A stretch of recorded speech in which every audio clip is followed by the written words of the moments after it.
ہتھیاروں کی دوڑ میں ہم نے ICBMs، hypersonic missiles, cruise missiles, drones اور جدید ترین اسٹیلتھ ایئر کرافٹس تو بنا لی ہیں، لیکن ہم اب تک ایسا ایئر ڈیفنس سسٹم نہیں بنا سکے جو اس چیز کی گارنٹی دیتا ہو کہ ہاں کسی بھی قسم کا تھریٹ آپ کی فضاؤں میں داخل نہیں ہونے دوں گا، چاہے وہ میزائلز ہوں، ڈرونز ہوں، کروز میزائلز ہوں یا اسٹیلتھ ایئر کرافٹس ہوں۔ آپ نے ایران اسرائیل وار دیکھی اور اپنی آنکھوں کے سامنے دنیا کا نام نہاد بہترین ایئر ڈیفنس سسٹم فیل ہوتے دیکھا، جس میں آئرن ڈوم شامل ہے، جس میں امریکہ کا تھاڈ شامل ہے، اسرائیل اور امریکہ کا مشترکہ ڈیوڈ سلنگ شامل ہے، ایرو ایئر ڈیفنس سسٹم شامل ہے۔ یہ سب ہم نے ناکام ہوتے دیکھے ہیں۔ ایران اور اسرائیل کی جنگ جہاں عربوں کے لیے، امریکہ کے لیے اور اسرائیل کے لیے ایک سردرد اور مشکل سبق بنی ہوئی ہے، وہیں کچھ ملک ایسے بھی ہیں جو اس جنگ کو بہت نزدیک سے آبزرو کر رہے ہیں اور اس جنگ سے سبق لیتے ہوئے اپنی مستقبل کی دفاعی اسٹریٹجی ترتیب دے رہے ہیں۔ ان ممالک میں پاکستان بھی شامل ہے۔ پاکستان ہمیشہ سے وہ ملک رہا ہے جو اپنی طرف بڑھنے والا ہر خطرہ کئی سال پہلے ہی محسوس کر لیتا ہے اور اس کی تیاری بھی شروع کر دیتا ہے۔ اسی جنگ کو دیکھتے ہوئے پاکستان سمجھ رہا ہے کہ اس کا جو ایئر ڈیفنس سسٹم ہے وہ اتنا کافی نہیں ہے کہ مستقبل میں ہر میزائل، ہر تھریٹ کو روک سکے۔ اس لیے پاکستان کی فضائی سرحدوں پر اب ایک ایسی ہی فولادی دیوار کھڑی ہونے جا رہی ہے جو نہ صرف دشمن کے میزائلوں کا راستہ روکے گی بلکہ جنگ کے پورے نقشے کو ہی بدل کر رکھ دے گی۔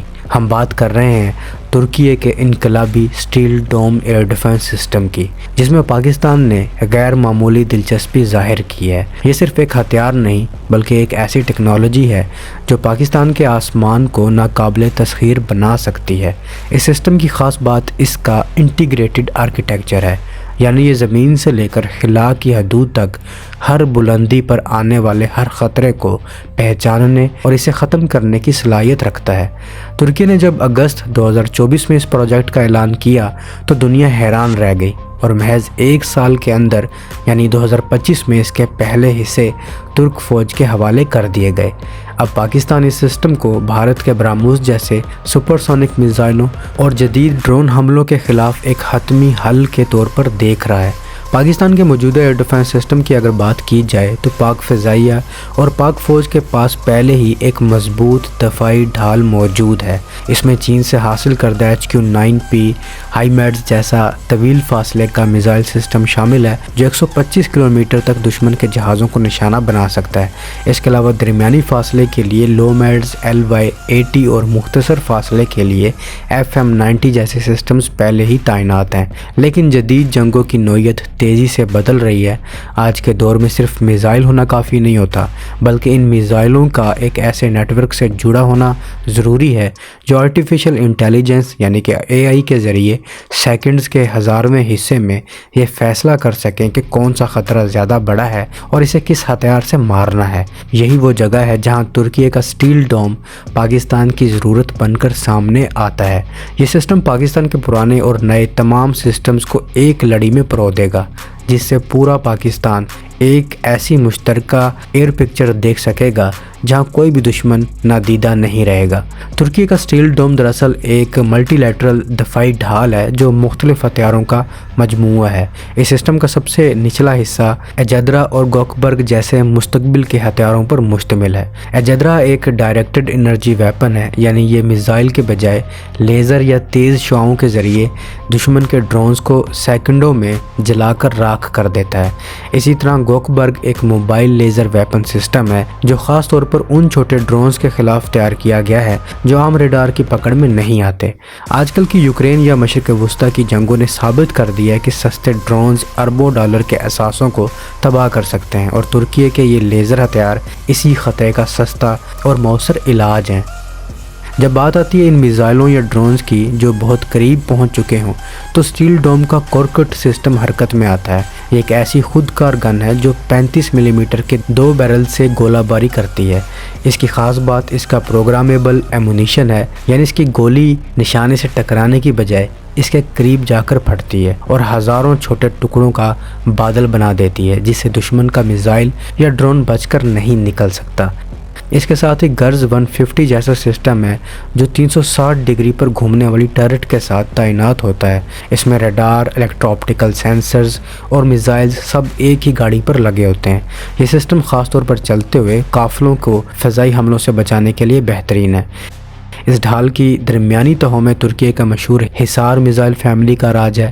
حصار اے 15 کلومیٹر تک اور حصار او 25 کلومیٹر تک کے دائرے میں دشمن کے لیے موت کا پیغام ہے۔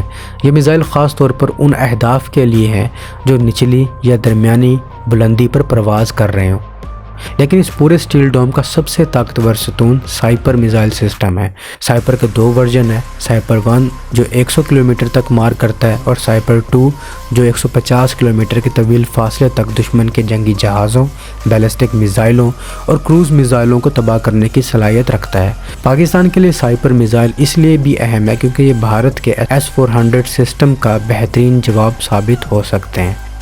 کسی بھی ایئر ڈیفنس سسٹم کی کامیابی اس کے ریڈارز پر منحصر ہوتی ہے اور سٹیل ڈوم کے پاس دنیا کا بہترین ایسا ریڈارز موجود ہیں۔ ALP-300G اور ALP-100G جیسے ریڈارز سینکڑوں کلومیٹر دور سے ہی دشمن کی حرکت کو بھانپ لیتے ہیں۔ اس کے علاوہ ایرلپ جیسا long range early warning radar Pakistan کو یہ صلاحیت دے گا کہ وہ اپنی سرحدوں سے بہت دور دشمن کے طیاروں کی اڑان کو مانیٹر کر سکے۔ صرف یہی نہیں، سٹیل ڈوم میں کورل اور وورل جیسے الیکٹرانک وارفیئر سسٹم بھی شامل ہیں۔ یہ سسٹم دشمن کے ریڈاروں کو اندھا کر دیتے ہیں اور ان کے GPS گائیڈڈ میزائلوں کو راستے سے بھٹکا دیتے ہیں، جس سے دشمن کا حملہ ناکام ہو جاتا ہے۔ جدید جنگ اب صرف طاقت کی نہیں بلکہ ذہانت کی جنگ ہے۔ ترکی کا سٹیل ڈوم جس artificial intelligence based decision support system پر کام کرتا ہے وہ پاکستان کے لیے گیم چینجر ہوگا۔ جب درجنوں میزائل اور ڈرون ایک ساتھ حملہ کریں تو انسان کے لیے یہ فیصلہ کرنا ناممکن ہوتا ہے کہ پہلے کسے مارنا ہے۔ سٹیل ڈوم کا کمپیوٹر خود کار طریقے سے بہترین ہتھیار انتخاب کرتا ہے، جس سے نہ صرف قیمتی میزائل ضائع ہونے سے بچتے ہیں بلکہ کامیابی کا تناسب بھی 100% کے قریب پہنچ جاتا ہے۔ نومبر 2025 میں ترکی نے اس پروجیکٹ کے لیے جو $6.5 ارب کا نیا معاہدہ کیا ہے وہ اس بات کا ثبوت ہے کہ یہ نظام مستقبل کی ہر ضرورت کو پورا کرنے کے لیے ڈیزائن کیا گیا ہے۔ پاکستان اگر اس ٹیکنالوجی کو اپنے دفاع کا حصہ بناتا ہے تو یہ برصغیر میں فضائی بالادستی کے توازن کو مکمل طور پر پاکستان کے حق میں جھکا دے گا۔ دوستو، پاکستان کو سب سے پہلا تھریٹ بھارت سے رہتا ہے۔ اگر مستقبل میں اسرائیل بھی اگر پاکستان سے پنگا لینا چاہے گا تو وہ بھارت کے کاندھے پر ہی بندوق رکھ کر چلائے گا، جس سے آف کورس نقصان صرف بھارت کو ہی ہوگا۔ تو اگر بھارت کو دیکھا جائے تو سٹیل ڈوم کی تکنیکی پہلوؤں کو سمجھنے کے لیے ہمیں اس کی گہرائی میں جانا ہوگا کہ یہ سسٹم بھارت کے سب سے خطرناک ہتھیاروں خصوصاً برہموس میزائل اور ان کے S-400 سسٹم کا مقابلہ کیسے کرے گا۔ بھارت کا برہموس میزائل اپنی تیز رفتاری کی وجہ سے دنیا کے کئی ایئر ڈیفنس سسٹمز کے لیے ایک ڈراؤنا خواب ہے، لیکن ترکی کا سٹیل ڈوم اس کا توڑ نیٹ ورک سینٹرک ڈیزائن میں رکھتا ہے۔ برہموس جیسے میزائل جب نچلی سطح پر پرواز کرتے ہوئے آتے ہیں تو عام ریڈار انہیں دیر سے پکڑتے ہیں، لیکن سٹیل ڈوم کا ALP-300G اور ALP-100G جیسے جدید ترین ایسا ریڈارز کا جال ان میزائلوں کو ان کے لانچ ہونے کے چند سیکنڈز بعد ہی ٹریک کرنا شروع کر دیتا ہے۔ یہ ریڈارز نہ صرف فاصلہ بتاتے ہیں بلکہ میزائل کی رفتار، ممکنہ ہدف کا تعین بھی کر لیتے ہیں، جس سے سائپر اور حصار جیسے سسٹمز کو ریئیکشن کے لیے قیمتی وقت مل جاتا ہے۔ پاکستان کے سٹیل ڈوم کی سب سے بڑی کشش اس کا اوپن آرکیٹیکچر ہے، جس کا مطلب ہے کہ پاکستان اس میں اپنے موجودہ چینی سسٹمز جیسے HQ-9P کو بھی انٹیگریٹ کر سکتا ہے۔ بھارت کا S-400 ایک سٹینڈ الون سسٹم ہے، یعنی وہ اپنی حد تک تو طاقتور ہے، لیکن اگر اس کے ریڈار کو جام کر دیا جائے تو وہ بے بس ہو جاتا ہے۔ اس کے برعکس سٹیل ڈوم ایک ملٹی لیٹرل جال ہے۔ اگر دشمن ایک ریڈار کو نشانہ بناتا ہے تو پورے نیٹ ورک میں موجود دیگر درجنوں سینسرز اور ریڈارز فوری طور پر اس کی جگہ لے لیتے ہیں۔ اس سسٹم میں شامل کورل اور وورل الیکٹرانک وارفیئر سسٹمز دشمن کے میزائلوں کے گائیڈنس سسٹم کو ہائی جیک کرنے یا انہیں اندھا کرنے کی صلاحیت رکھتے ہیں، جو جدید ہائبرڈ وارفیئر میں فتح کی ضمانت ہے۔